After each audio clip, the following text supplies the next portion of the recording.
C'est parce qu'on nous a infiltrés. Et je vais vous expliquer de A plus B. Lorsque les indépendances arrivent, avant que les indépendances arrivent, les Blancs, je vous ai toujours dit, les Blancs ne font pas des choses dans la précipitation. Si vous avez vécu avec un Blanc et qu'un Noir a pu étudier un Blanc, dis plutôt que ce Noir n'est pas émotionnel. Je vous le dis et je vous le confirme.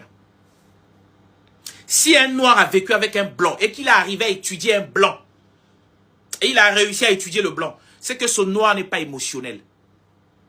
Parce que 99,99 des Noirs sont émotionnels. Le Blanc planifie, mais le Noir ne planifie jamais. Et je peux vous expliquer qu'aujourd'hui, nous vivons les conséquences. Les conséquences 1 de la colonisation. Je vous explique. Il est arrivé un moment lorsque les colons sont arrivés ici pour coloniser les Noirs. Ils ont compris qu'ils ont une projection éternelle sur vous. Et cette projection éternelle, c'est de pouvoir coloniser ta tête jusqu'à ce que tu vas mourir, jusqu'à tes descendants. Comment il va procéder? Il doit d'abord t'incinérer le cerveau. Alors, lui, le Blanc, il va se battre d'abord à construire chez lui. Il va rendre chez lui d'abord le plus aisé. Parce que tu n'as pas les mêmes conditions que lui. Ça veut dire quoi? Le jour que lui, il va te faire découvrir un monde que tu n'as jamais vu, ça devient nouveau pour toi. Et le jour que ça devient nouveau pour toi, tu t'adaptes. Parce que tu n'as pas fourni aucun effort pour pouvoir atteindre ce qu'il a eu. C'est ça ce qu'on vous dit que quand vous partez en Europe, vous trouvez ça comme le paradis. Parce que vous trouvez ça comme le paradis parce qu'il y a eu des gens qui ont travaillé dur. Et maintenant, vous, on doit vous appeler puisque vous n'avez pas fourni des efforts pour pouvoir comprendre ça. Alors, toi, quand tu arrives, tu commences à te paniquer. On appelle ça l'absolu. Dans l'absolu, les Blancs comprennent ça, c'est toute une étude. Lorsque vous arrivez, la plupart de ces cours-là se font en Angleterre. Les cours que je suis en train de vous parler, les sorciers en Angleterre connaissent de quoi je parle. C'est entre nous, on se connaît. Ça, c'est pas à votre niveau. Ça, c'est entre nous. Nous qui volons la nuit, là, on se connaît dans ces cours-là. On appelle ça l'absolu. Dans l'absolu, qu'est-ce qui va se passer? Toi qui n'es pas dans l'absolu, tu ne peux pas fournir aucun effort d'abord. Les efforts doivent être fournis pour quelqu'un qui doit déjà se sacrifier pour les autres. Maintenant, toi qui n'as pas fourni l'effort, on va venir te montrer la réalité de ce qui est déjà réalisable. Pour que tu restes accroché. C'est ce qui se passe avec les Noirs. Voilà pourquoi nous les Noirs, on est en train de fuir notre propre terrain pour aller habiter chez eux. Ce n'est pas de votre faute. C'est parce que vous êtes dans l'absolu. Et cet absolu vous rend absurde. Dans quel sens? Parce que quelqu'un d'autre a déjà travaillé. Tu ne pourras jamais avoir l'effort. Si vous prenez les Noirs qui se déplacent pour aller dans les pays aisés, des Blancs, si vous leur dites, on va recommencer à zéro pour faire les mêmes efforts que nos aïeux Blancs ont fait, tous les Noirs vont fuir. Retenez ça et écrivez ça quelque part. Vous voyez tel que la France est là. On dit, bon, à partir de maintenant, les Noirs qui sont là, vous êtes déjà chez nous, on vous considère comme des Français. Vous êtes devenus Français. Bon, maintenant, on va faire ce que nos aïeux ont fait pour construire cette ville-là. Vous n'aurez aucun Noir qui va adhérer à cette initiative-là. Ils vont tous fuir. Vous savez pourquoi? Parce que les Noirs ne sont pas dans l'absolu. Les Noirs sont déjà dans ce qu'on appelle le non-effort. Ils n'ont pas fourni l'effort pour avoir une telle ville. C'est ça que le Blanc t'a vaincu. Le Blanc connaissait tout ça depuis des années. Ils ont enseigné ça à leurs enfants. Or, toi, tu passes ton temps dans l'émotion. Attendre que lorsque une machine va se gaspiller, tu vas appeler la main-d'œuvre qui sort de la France. Le Blanc a déjà dépassé tout ça. Ah, l'Afrique. Voilà pourquoi quand je tiens des conférences, ça m'a toujours fait mal. Le fait que je vois un peuple qui vit que dans l'émotion et non sur un raisonnement. Tous les Africains vivent les émotions, pourquoi? Parce que l'Africain, pour lui, il veut vivre pour lui-même. L'Africain ne vit pas pour les autres. Je vous ai donné un exemple ici, que j'ai fait le bénévolat dans ce travail que je fais avec vous ici. Pendant 4 ans, je n'ai pas un salaire, personne ne me paye, je ne prends pas les mains-d'œuvre dans ce que je fais. Dans toute ma spiritualité, les gens qui sont ici connaissent. Je ne soigne pas des gens en leur disant, après t'avoir dit que tes travaux coûteront 100 000, enlève 50 000, donne pour moi. Je ne fais pas ça. Vous êtes ici. Ils vont au-delà d'être bêtes, mais les émotions ont tellement transcendé votre tête que personne ne vit. Maintenant, regardez le système. Les Blancs vont comprendre qu'en 1880, il faut une élaboration d'une école appelée Charlemagne qui va venir un peu élaborer l'école, à moderniser. Écoutez les mots, hein. C'est pas moi qui ai dit. Vous avez votre dictionnaire, vous avez l'internet aujourd'hui, vous pouvez vérifier. Qui est Charlemagne? Donc on appelle l'école existait depuis. Même en Afrique, il y a les écoles. On enseigne la sorcellerie en Afrique depuis. Comment nos parents nous ont transmis la sorcellerie pour être ce que nous sommes, pour vous parler de ça. Si ce n'était pas une école. L'école existait depuis. C'est vous qui croyez que l'école vient de Charlemagne en 1880. Hein? C'est vous qui passez votre temps à lire les livres des Blancs là. Ah oui. L'école existe. Et nous sommes passés par notre école traditionnelle. C'est ce qui nous donne les ailes aujourd'hui de maîtriser certains points élémentaires que vous ne maîtrisez pas. À cause de quoi vous avez négligé, boycotté l'héritage que vos grands-parents vous ont légué. Lorsque les Blancs vont comprendre que bon, on a déjà construit, on a déjà fait l'effort. Je vous ai toujours dit, il y a eu un moment dans les années 1400 que les Blancs se sont en chargés de ce qu'on appelle la chasse aux sorcières. La chasse aux sorcières n'était pas pour éliminer les sorcières. C'était pour enlever les gangrènes qui misaient, qui balayaient, qui détruisaient l'évolution pour qu'ils arrivent au sommet de leur absolu. Ils ont fait ce qu'on appelle la chasse aux sorcières. Et c'était pour cadrer. Si tu as ta sorcellerie, mets ça à la bonne disposition. Pour que ça nous sert. Et ils l'ont réussi. Aux années 1400. Ils ont réussi. Après la chasse aux sorcières, ils commencent maintenant à rentrer dans l'absolu de la connaissance. Toi, tu as telle sorcellerie. Viens mettre ça à la disposition de quelque chose. Mets ici. On va faire ceci. On doit le faire ici.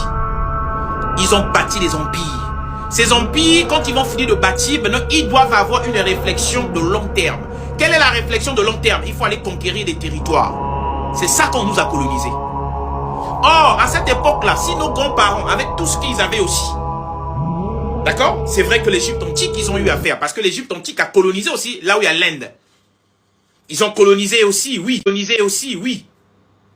L'Égypte antique a colonisé. La colonisation s'est faite de part et d'autre. C'était paradoxal. Donc si quelqu'un te dit non, nous sommes que des faibles, personne n'a jamais été faible.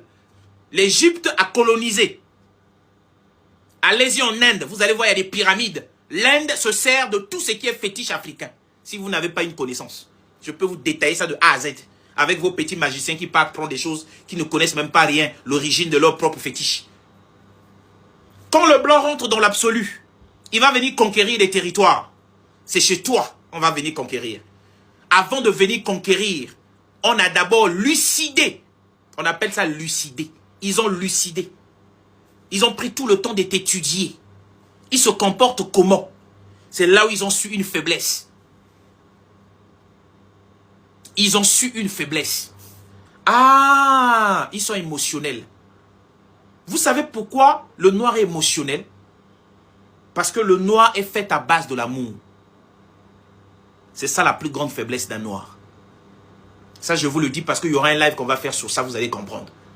Le blanc, lorsqu'il comprend dans cette lucidation, ah, il est émotionnel. Dès qu'il a compris seulement que le noir est émotionnel, c'est fini. C'est là où il est arrivé à te transcender. Dès qu'ils ont fini de bâtir les empires, les physiocrates, en Angleterre, ils vont contrôler les banques. Ils vont commencer à faire les monnaies les plus fortes. Alors, ils vont avoir des échanges commerciaux. Ils vont être donc des pirates. Qu'est-ce qu'ils vont faire? Il faut aller conquérir des territoires plus vite. Alors, dès qu'ils conquèrent des territoires, ils vont commencer maintenant à comprendre que vous êtes émotionnel. Ça veut dire quoi? Ils vont vous présenter des couleurs. Les couleurs ont commencé comment? Ils viennent. Ils te disent, ici, tu vois, ça c'est la couleur blanche. Toi, tu dis oui. C'est la couleur blanche. Il dit non. Il n'y a pas seulement la couleur blanche.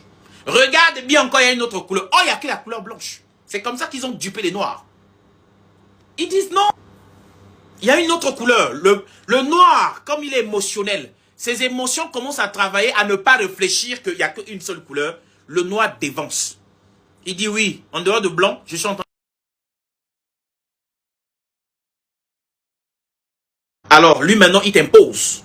Il te dit, tu vois, chez moi, pour que tu sois ce que, tu puisses avoir ce que nous on a, il faut faire ça. Il commence à t'apprendre.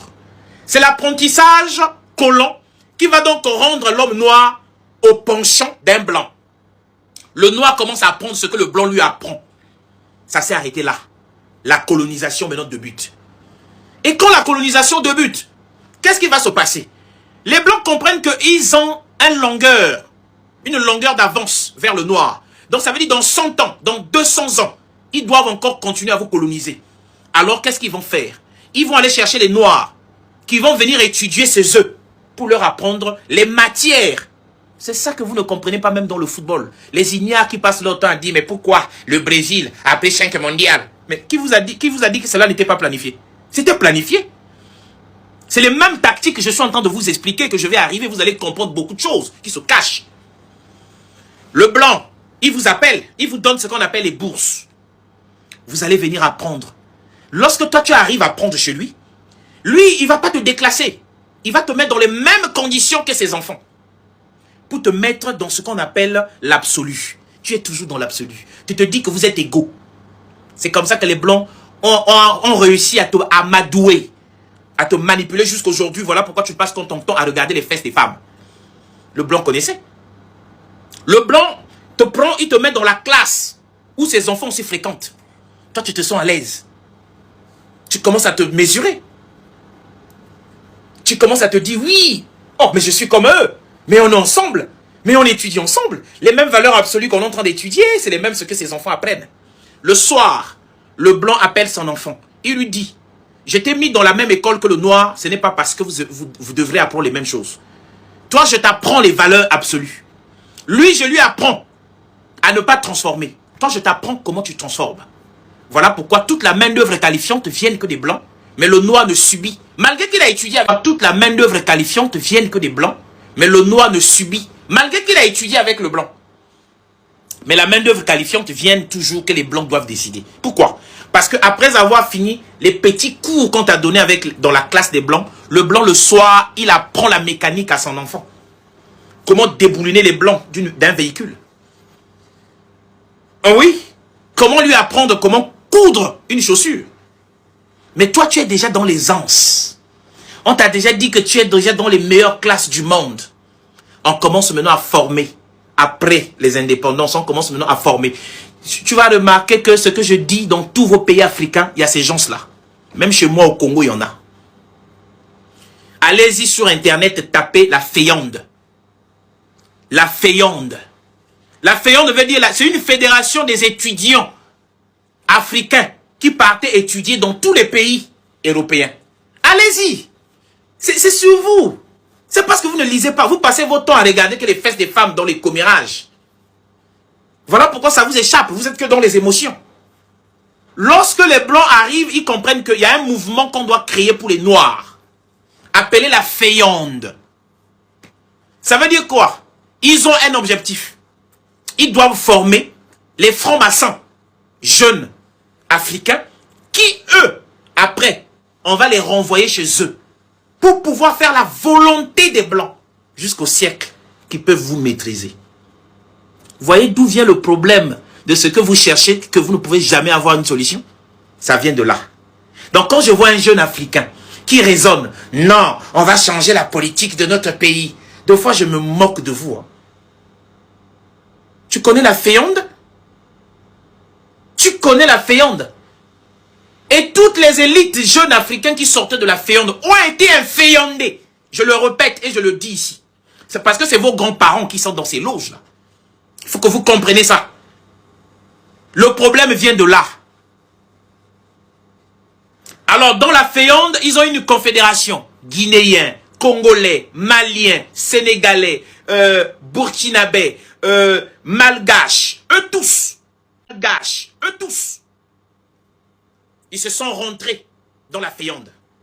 Mais non, les Blancs, ils vous ont déjà étudié. Ils savent que vous êtes émotionnel. Ils commencent maintenant à vous chercher comment vous préparer pour vous faire retourner chez vous après les études. Ils ont réussi le coup. C'est ce coup-là qui vous frappe jusqu'aujourd'hui. Que vous n'aurez jamais la paix. Tant que vous avez accepté la démocratie, vous n'aurez jamais la paix dans vos vies. Dans vos petits pays que vous voyez là. Pourquoi? Parce que quand ils ont compris qu'on a créé déjà une confédération pour eux les Noirs, D'abord, ils savent qu'ils sont émotionnels. Ils s'aiment pas entre eux. Ils vont commencer à se battre pour les postes. Les Blancs connaissaient tout ça. Alors, ils vont prendre donc un Guinéen, par exemple. On le nomme chef de tous les étudiants africains qui étudient dans les grandes universités parisiennes. Donc, c'est un chef, c'est un Guinéen maintenant qui dirige les autres. Mais entre-temps, on vous oblige d'être dans une loge, de toutes les loges Orient. Parce que la préparation est qu'après, quand vous allez finir à la Féonde, vous irez chez vous dans vos pays pour gouverner. Pour que la manipulation soit excessivement gardée. Ils peuvent vous contrôler de siècle en siècle. Vous n'aurez plus le monopole. Alors quand ils vont finir la cueillette, les petits noirs élites qui ont appris la langue française, qui ont appris la langue étrangère, ils vont commencer à se comporter maintenant comme les blancs. En parlant la langue française avec manipulation et aisance et éloquence. Pour certains d'entre eux, ils vont aller dans l'excellent, tout en se formant à être des grands maîtres des loges. Rose-Croix, Incancar, Rotary, la loge maçonnique de l'Orient. Ils se sont tous formés dedans. Alors, qu'est-ce que maintenant les colons vont faire? Les colons commencent maintenant à se préparer pour leur donner une indépendance de maquillage. On les prend, les Noirs, qui ont été déjà formés dans la Féonde, dans une fédération des jeunes Noirs africains qui ont étudié dans les universités parisiennes ou européennes. On les renvoie chez eux. Allez-y maintenant faire la politique de votre pays. Mais entre-temps, pour certains d'entre eux, il y a eu ce qu'on appelle les agents de la DGSE. Ça veut dire quoi? Les agents